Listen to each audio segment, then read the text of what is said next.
lamb. Is that the right phrase? Somebody's escaped from prison. I don't know.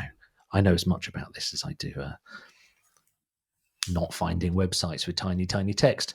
Right. So two very, very good points there that you've nicely sprinkled with some bonus bits of theory there that people should listen to and remember. So number 3, what we're going to have for the third really good reason why you should disregard black hat SEO. What was the reason we put on the list? I forgot. I have a ton of reasons, but that's the thing. Choosing 3 is really difficult, isn't it? The first one was the effects are short-lived. The second one that we wrote down was Google will drop you. And the third one was it never stops. We've sort of loaded tons of value into that already. So can I propose a third one? Yeah. Can I propose a new 3? And I know I'm hanging you out to dry a bit here, Brandon, because I am just doing this live on the recording. I think black hat SEO should be ignored because it damages trust.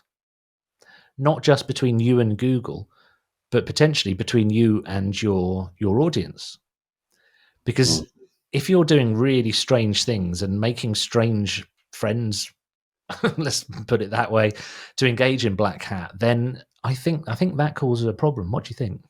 Yep. It's not good, especially if you're using AI to create content for your website and not double checking it to make sure it's accurate and just throwing stuff up there to throw it up there to see if it ranks. But really you got to go in there and make sure everything's helpful for your reader, your audience, and for Google. You got to make sure everyone's happy, because if not, it's not going to work. Like, you might trick Google and get a bunch of rankings, but if your website doesn't make sense, doesn't flow properly, people are just going to look at it and be like, nope, hitting that back button and going back to Google. There's 10 other websites to choose from, plus ads, plus all these other distractions and noise in there. So there's plenty of options, and you really have to put everything out there for really people first and Google secondary, because if you're just optimizing for Google, it's going to be pretty strange and it's not going to read properly all the time. But again, that balance is really, really important for SEO.